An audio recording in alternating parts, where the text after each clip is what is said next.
지난번 식사 때 아버지가 하신 말씀 기억하고 있어? 혹시 재산 증여 말하는 거야? 응. 증여를 하고 싶어 하시더라고. 증여나 상속이나 다 같은 것 아니야? 그러게. 증여가 뭔지 잘 모르겠네.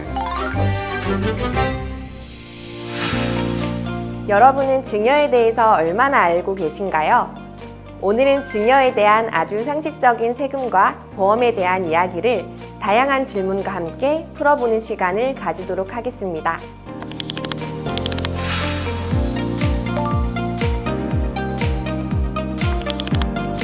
증여란 쉽게 생각해 남의 재산을 공짜로 받을 때 이익을 얻은 증여자가 증여세를 내야 합니다. 소득이 있는 곳엔 세금이 있다는 원칙에 따라 부의 무상이전이 발생했기 때문에 증여세라는 세금이 발생합니다. 또한 현행 증여세율은 누진세율을 적용하고 있습니다. 때문에 증여행위를 분산하여 증여세를 회피하는 것을 방지하기 위해서 증여일 10년 이내 동일인으로부터 증여받은 경우에 합산하여 세금을 부과하게 됩니다. 혹시 증여가 상속보다 세금을 덜 내는 게 아닐까? 내 친구 말로는 증여세가 따로 있대. 에이, 그럼 뭐 세금이야 다 같겠지. 다를 게 있겠어? 조건을 잘 따져보러 가던데. 조건? 우리 집 상황을 잘 따져봐야겠네.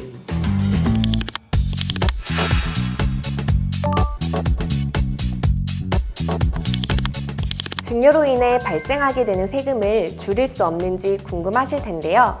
증여재산 공제는 증여세 과세가액에서 차감시켜주기 때문에 증여세를 줄여주는 역할을 합니다. 증여를 받은 수증자를 기준으로 증여재산 공제를 적용하는데 증여자 개인별로 적용하는 것이 아니라 그룹별로 공제를 적용하는 것에 주의하셔야 합니다. 그룹은 배우자, 직계비속, 직계존속, 기타 친족으로 4그룹으로 나누어지고 10년 합산 기준으로 한 번만 공제가 가능합니다. 예를 들어 부모와 조부모로부터 각각 증여를 받은 경우에 증여재산 공제는 각각 5천만 원을 공제하는 것이 아니라 10년간 한 번만 5천만 원 공제가 가능합니다. 또한 거주자에 한해서만 적용되므로 비거주자는 증여재산 공제를 받을 수 없습니다. 거주자, 비거주자 판단은 사실관계가 중요하므로 판단 시 꼭 전문가의 도움을 받으시길 바랍니다. 맞다. 보험도 증여가 된대. 그건 또 복잡한 거 아니야? 보험도 실질재산이기 때문에 어차피 생각해볼 문제긴 해. 혹시 보험을 활용하면 세금을 더 줄일 수 있을까?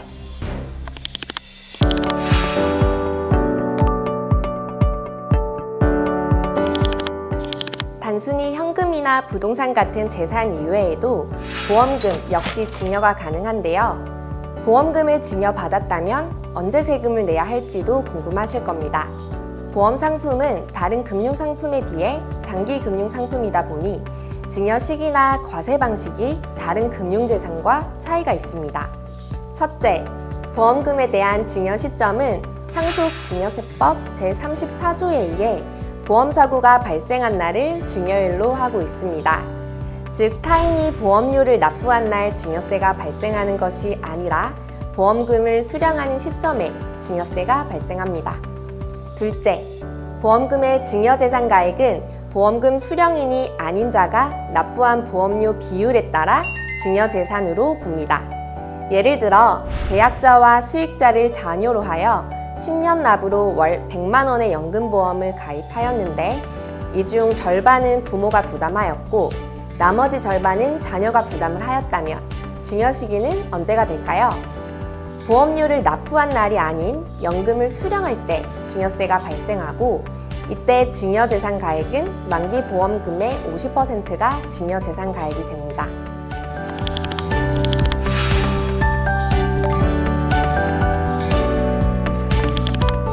그럼 다음으로 보험계약 명의 변경 시 증여세가 언제 과세되는지도 살펴보겠습니다. 부모 명의의 계약을 자녀에게 이전하는 경우 계약자 변경일을 증여일로 보아야 하는지 보험사고 발생일 혹은 만기일을 증여일로 보아야 하는지에 대해서는 국세청과 대법원의 판단이 다른 상황입니다. 현행 상속증여세법 제34조에서는 보험의 증여 시기를 보험사고 발생일 혹은 만기일로 규정하고 있어 실무에서는 여전히 계약자 변경일을 증여일로 보지 않고 보험사고 발생일을 증여 시기로 보아 증여세 신고 납부를 안내하고 있습니다. 하지만 상황에 따라 다른 답변이 나오고 있기 때문에 고액보험의 계약자 변경이 이루어질 경우 보수적으로 계약자 변경 시점에 증여세 신고와 납부를 진행하고 추후 보험사고 발생일이나 만기일에 보험금 차액에 대한 추가 증여세 신고가 보다 안전할 것으로 판단됩니다.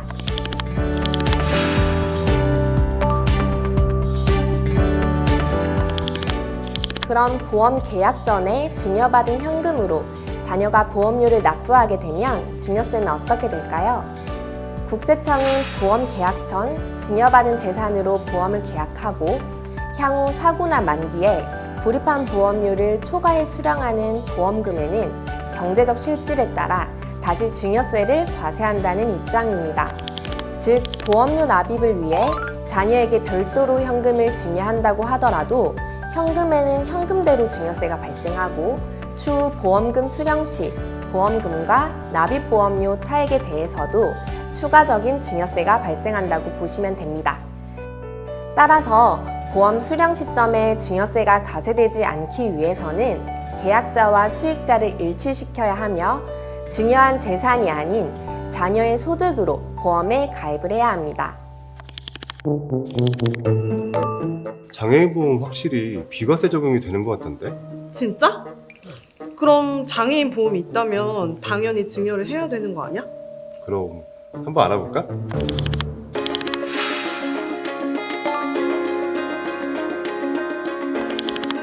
장애인 보험을 가지고 계신 분들이라면 장애인 보험을 활용해 증여세를 절세할 수 있는지도 궁금하실 겁니다. 상속증여세법상 재산을 증여받은 자는 증여세 납세 의무가 있습니다. 다만 장애인을 수익자로 한 보험금은 연간 4천만 원을 한도로 비과세가 적용됩니다. 또한 장애인 보험 이외에도 신탁을 통해서 증여세를 비과세 받는 방법도 있다는 점을 체크해 두시기 바랍니다.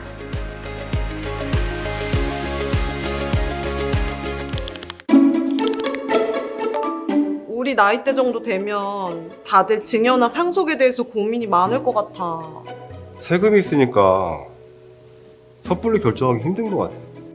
우리 상황에서 뭐가 더 이로울지 제대로 한번 고민해봐야 할 것 같아. 전략이 필요해. 전략.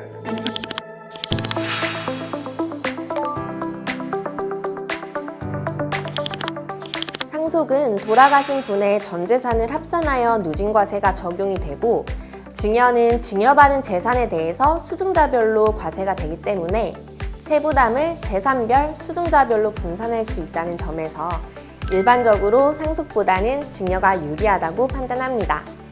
다만 증여재산 공제보다 상속재산 공제가 크기 때문에 재산 규모에 따라서 증여를 하지 않고 기다렸다가 상속으로 받는 것이 더 유리한 경우도 있기 때문에 무조건 증여를 해야 하는 것은 아닙니다. 보통 상속재산 총액 10억 원을 기준으로 사전증여의 필요성을 판단하는데요.